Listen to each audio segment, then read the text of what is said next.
Bien, seguimos en Prime Time y esta sección tan interesante. Y como ya estamos cerca de Semana Santa, el doctor Ignacio también tendrá su oportunidad y trabajar dentro del operativo para indicar de cómo cuidar el riñón, cómo usted cuidarse de la ingesta de comida, de bebida, la exposición también a la naturaleza que tiene tantas complicaciones, y también lo tendremos en ese operativo. Doctor, bienvenido. Marino, buenas tardes a todos los telespectadores. Como siempre, gente sana para educar, para hablar de medicina de forma sencilla, simple.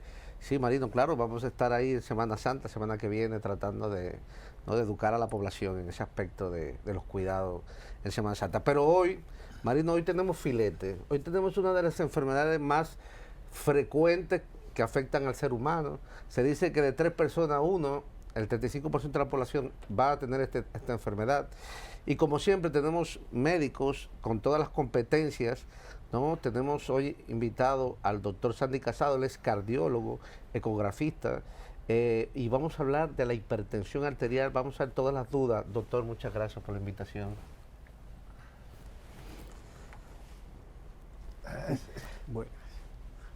Bueno, doctor, cuéntenos un poquito, doctor. Siempre la primera pregunta que hacemos, doctor Casado, es que nos cuente un poco qué es la cardiología. Bien, mira, la cardiología es la rama de la medicina que se encarga de las enfermedades cardiovasculares. Ok. Doctor, cuéntenos un poquito entonces, ¿qué es esto de lo que es la hipertensión arterial, doctor? Cuéntenos un poco. Bien, mira, llamamos hipertensión a la elevación persistente de los niveles tensionales.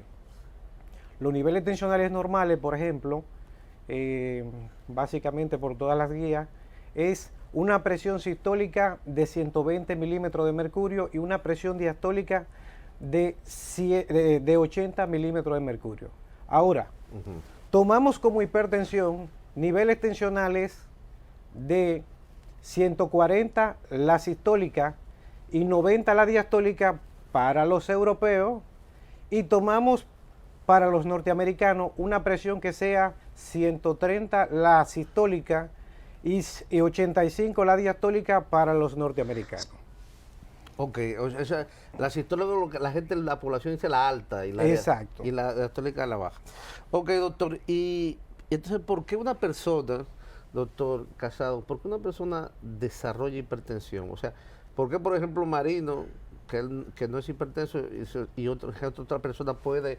¿Por qué desarrolla hipertensión, doctor? ¿Cuáles son los factores? ¿Hay factores? ¿Es genético? ¿Uno la quiere? ¿Cómo es el asunto, doctor? Bien, mira, se han descrito en la actualidad lo que se llama un polimorfismo genético. Se han descrito ahora mismo más de 1000 genes que intervienen en lo que es la aparición de hipertensión arterial.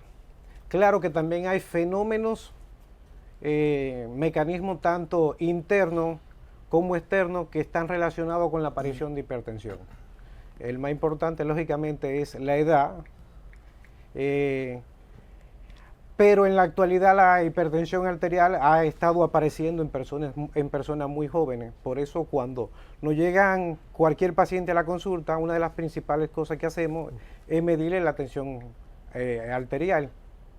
Entonces, dentro de los factores que están más relacionados, sí, son la hipertensión esencial, que es predominantemente de carácter genética. Entonces, eso corresponde al 95%, al 90-95% de todos los hipertensos. Okay. Hay de un 5 a un 10% que son hipertensión secundaria, que la causa más común, en este caso, es la causa renal, ya sea una estenosis de la arteria renal o un problema del parénquima renal per se. Okay. Después hay fenómenos, por ejemplo, que son endocrinológicos, como, aunque son poco frecuentes, el ferocomocitoma, el hiperaldosteronismo primario, el hipotiroidismo, el hiper. Se llaman secundarias, lógicamente, porque si encontramos la causa de la hipertensión, tratamos la causa, okay, el paciente puede volver a llegar a ser normotenso, siempre y cuando no tenga una hipertensión esencial enmascarada ahí, o que ya la tenía, Sí. o que ya él haya desarrollado cambios estructurales tanto a nivel cardíaco como vascular. En tal caso se quedaría siendo hipertenso. Ok. Wow, pues es compleja la situación. O sea que tenemos una hipertensión que es el 90% que es la genética y la otra son secundarias. Doctor, una pregunta que me llama mucho la atención o que siempre... ¿La hipertensión a qué edad empieza? Porque empieza joven, empieza muy mayor. ¿Cuál es lo más frecuente? ¿Cuándo hace sospechar de que quizá haya una hipertensión secundaria, doctor? Un poquito para que la población diga, bueno, esto está chivo, como dice. Mira, por debajo, la hipertensión normalmente era una enfermedad que aparecía después de los 40 años. Ok. Y se consideraba que era secundaria si aparecía por debajo de los 30. Ok. Pero hoy en día, como se han agregado un sinnúmero de factores nuevos, la hipertensión está apareciendo a cualquier edad. O sea, ya tenemos hipertensión en personas mayores de 18 años y hasta en niños. Ok.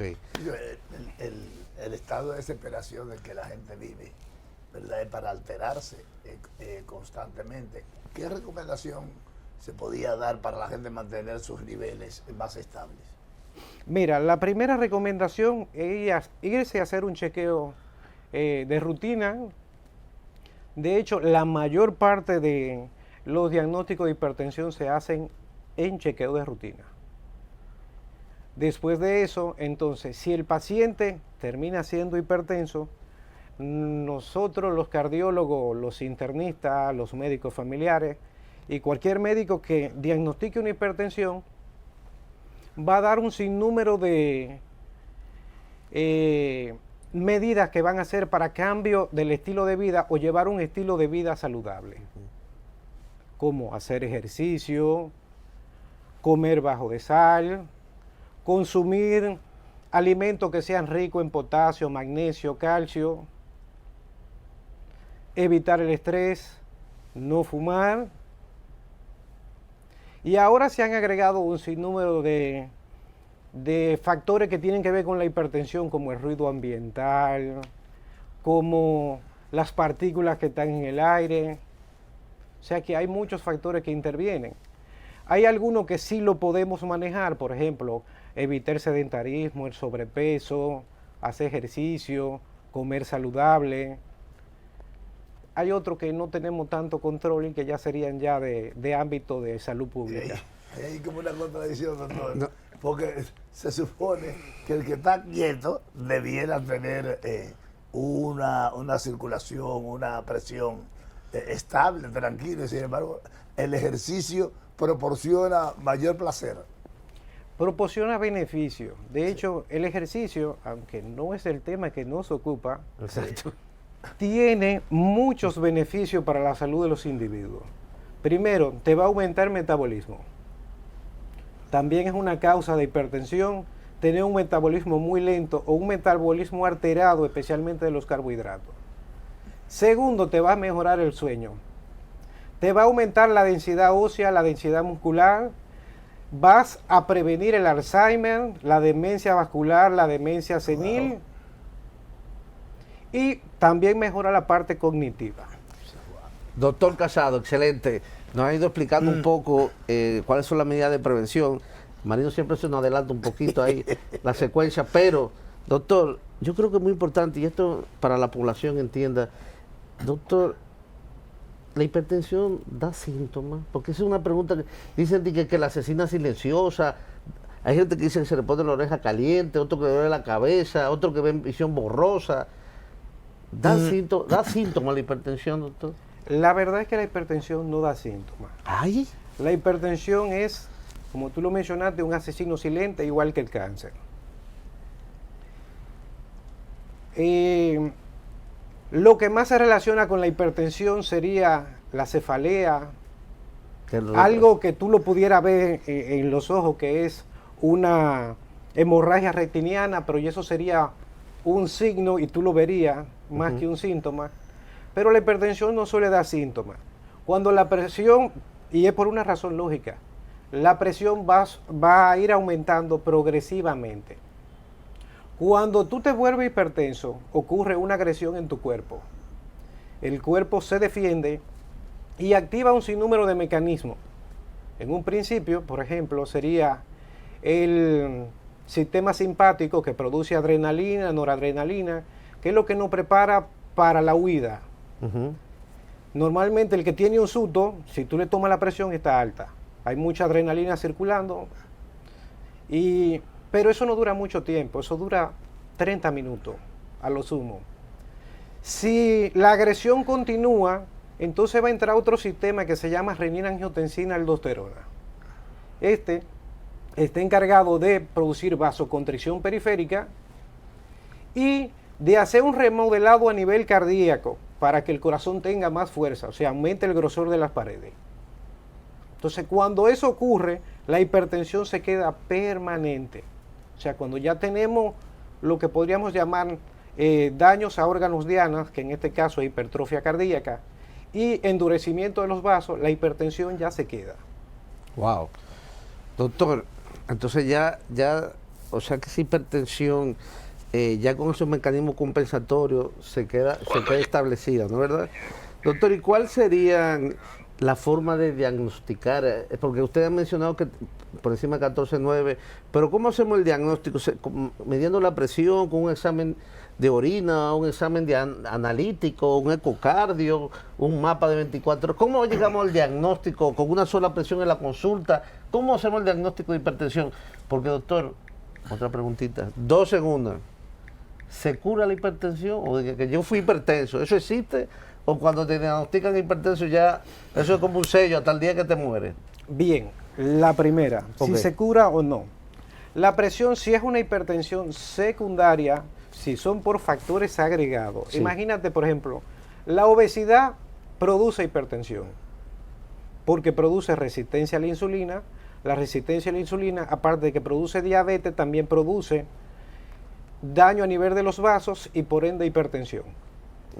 Si no se han producido los cambios que acabo de mencionar, por ejemplo, las arterias no se han puesto rígidas, no hay cambio a nivel cardíaco, si tú bajas de peso, tu presión se va a normalizar. Y en ese caso pudiéramos decir que te curaste. Si tenía un feocromocitoma y no ocurrieron esos cambios y se te operó y se te quitó el tumor, sí, la hipertensión también se te normaliza.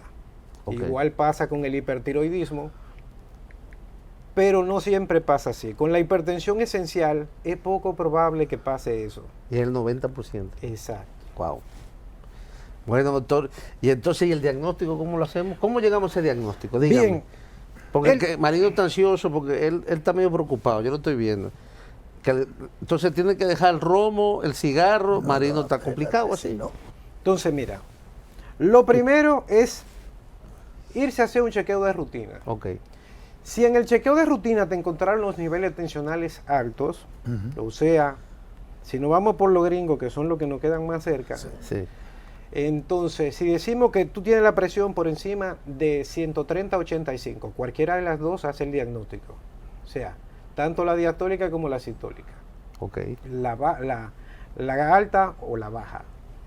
Entonces, si una de esas presión salió alta, hay varias formas de hacer el diagnóstico. Primero, es medirte en chequeo sucesivo la presión, y si en cada chequeo sale alta, tú eres hipertenso. Tienen que ser más de 3 veces. Ok, más de 3 veces. Si en un solo chequeo tu presión está por encima de 200 y por encima de 120, la diastólica, tú eres hipertenso. No, esto está wow.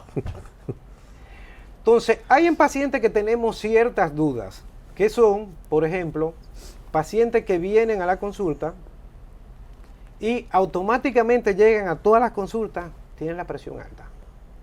Pero si hacemos algo que se llama monitoreo, autotoma de presión en su casa, por ejemplo, que el individuo se la toma, la nota y me la lleva, y todas las presiones están normales, pero cuando llega al consultorio tiene la presión alta, entonces estamos hablando de que él tiene hipertensión de bata blanca. Él no es hipertenso, pero tiene un riesgo alto de volverse hipertenso. Hay otro individuo que Cuando llega al consultorio tiene la presión normal, 120/80 o por debajo de 120/80. Pero cuando él está en su vida cotidiana, ya sea en el trabajo, en su casa, probablemente tenga mucho estrés y cada vez que se toma la presión está alta. Entonces es lo que se llama hipertensión enmascarada. Cuando tenemos esos casos y tenemos dudas, tenemos otra opción y es ponerle un monitoreo ambulatorio de la presión arterial, un mapa. Va a ser un esfigmomanómetro digital que se le va a colocar por 24 horas al paciente. Si más del 40% de la toma de ese mapa están por encima del valor normal, es hipertenso. Okay. Bien, pues está claro. Doctor, yo creo que esta pregunta va a rigor. Me han diagnosticado de hipertensión. He empezado a hacer una dieta, pero he decidido, ¿sabes? Que a veces los pacientes que no tienen síntomas, no me voy a tomar la medicación. La voy a manejar comiendo sin sal, haciendo ejercicio. ¿Qué le pasa a un paciente hipertenso si no se medica, doctor? ¿Cuáles son las complicaciones? Bien, mira, la hipertensión, aparte de que es una enfermedad, es uno de los principales riesgos cardiovasculares que hay. Ahorita tú me preguntabas que si la hipertensión daba síntomas, y te dije que no. Pero hay 3 síntomas que están relacionados fuertemente con la hipertensión arterial y que son complicaciones graves. Okay. Y como le digo a muchos de mis pacientes, la mayoría, el 50% no se va a dar cuenta de 2 síntomas. Y del tercero se van a dar cuenta todos. Entonces, cuando un individuo no se trata, está en riesgo de hacer el primero, que todo el mundo se da cuenta, un edema agudo de pulmón. Que eso lo líquido a los pulmones. Sí, se le llenan los pulmones de líquido, tienen que ir a emergencia, no puede respirar y hay que tratarlo en emergencia. El siguiente que le puede pasar es que el individuo tenga un infarto. Un infarto agudo al miocardio. Y de ese, el 50% no se da cuenta, se muere en su casa. El 50% que llega a la clínica, el 50% también se muere. Salvo el que llegue a tiempo y entonces se trata y sí. Pero algunos pueden quedar con lesiones permanentes, o sea, ya a nivel cardíaco. El otro síntoma que puede tener es que el individuo haga un ACV hemorrágico. O sea, la presión sube tanto que se rompe una pequeña arteria a nivel cerebral. El derrame. Exacto. Y entonces no hay para dónde expandirse a nivel cerebral, el cráneo es sólido, entonces cuando se acumula mucha sangre te va a comprimir el cerebro hacia abajo, dejas de respirar y te mueres. Por eso el 50% tampoco. Wow. Hay un comportamiento de algunas personas que trabajan como, yo digo, como los carros Mercedes-Benz en el 90, ¿verdad? Y entonces, porque son acelerados, ¿verdad? Siempre andan con una rapidez, una rigurosidad, una cosa, ¿verdad? O sea, ese es su nivel y es su nivel normal.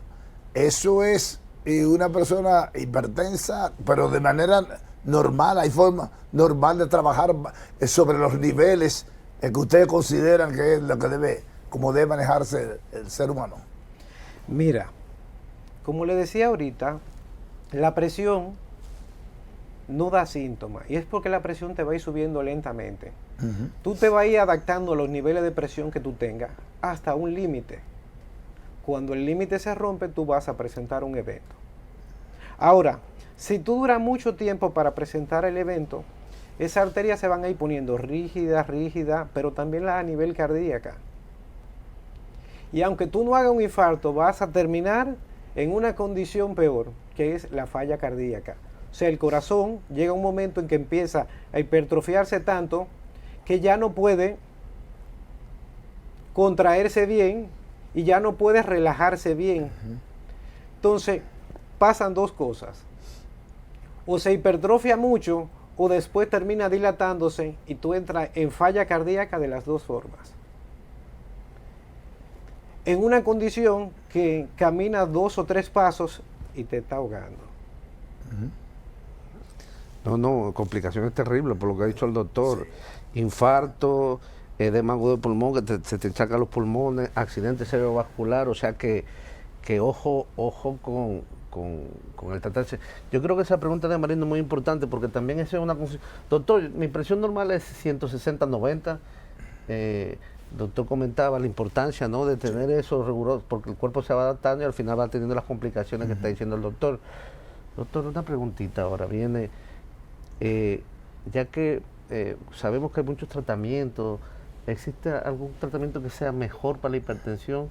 Calcio antagonista, beta bloqueante, inhibidores de la YECA, ARA2, alfa bloqueante, diurético. ¿Hay un mejor tratamiento o cuál sería el primero? Esa es una. Y otro es, ¿un solo medicamento a alta dosis o mejor combinar?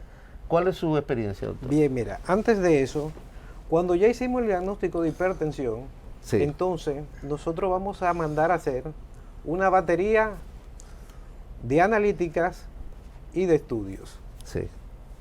O sea, mandamos a hacer analíticas que cubran todo lo que son hipertensión secundaria y aparte de eso algunos procedimientos y estudios como un ecocardiograma para ver cómo se encuentra el corazón, funcional y estructuralmente. En algunos individuos vamos a mandar a hacer una prueba de esfuerzo para ver cómo está su capacidad física y si se puede, en caso de poner a hacer ejercicio y qué tipo de ejercicio se puede hacer. Si presentan en el examen físico otros hallazgos, por ejemplo, algún tipo de arritmia, mandaríamos hacia un Holter, claro que no va a ser en todo, sí, pero eso no va a servir para estratificar el paciente. Porque la hipertensión, no solo tratamos la hipertensión, tratamos todos los factores de riesgo agregados.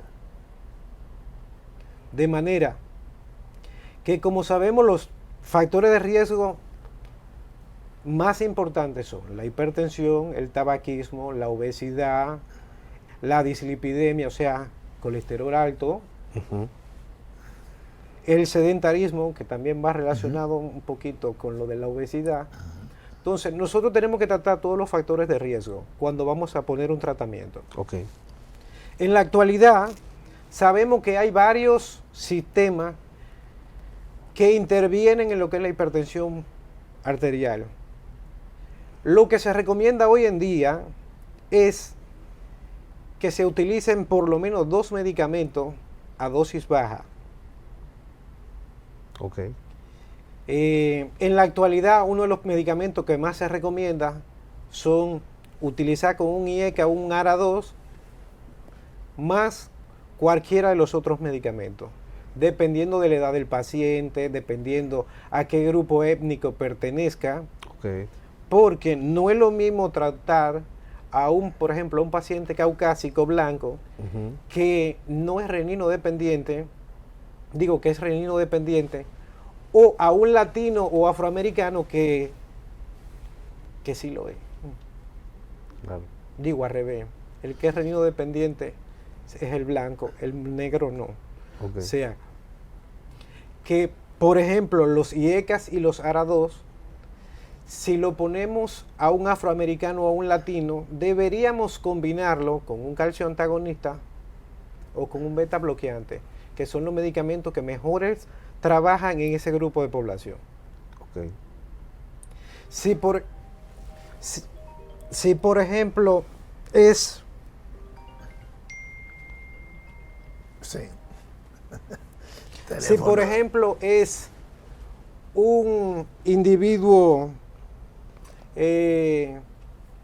mayor de edad, siempre vamos a declinarnos, combinarlo con un diurético diacídico o con un calcio antagonista. Okay. Pero siempre vamos a empezar con más de un medicamento a dosis baja y lo vamos a ir subiendo dependiendo de cómo responda el paciente.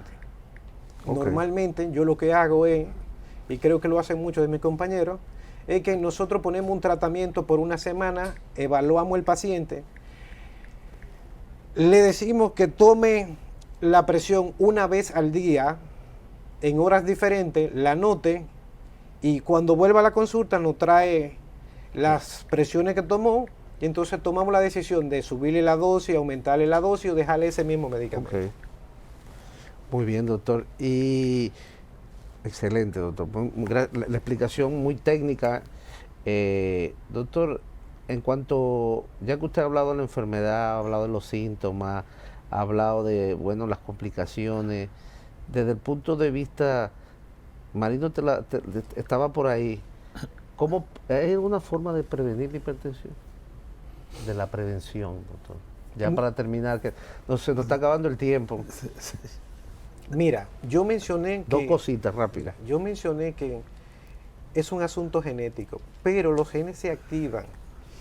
O sea, la mejor forma de prevenir la hipertensión es llevar un estilo de vida saludable. Hacer ejercicio, comer saludable. Aunque se menciona... Irse de vacaciones. Sí, eso también, bajar el estrés funciona. Se menciona la dieta mediterránea. Sí. Ay, a mí me encanta.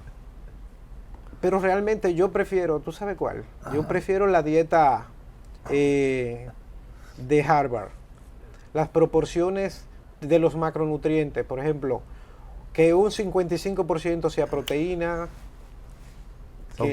que los carbohidratos sean la menor cantidad posible y que sea una proporción de grasa saludable. Muchísimas gracias. Doctor, lo último, ¿dónde lo podemos localizar? Porque yo estoy loco por ir a su consulta. ¿Dónde lo podemos localizar, doctor? En Hospital en Santo Domingo. Excelente, muchas gracias, doctor. A la orden.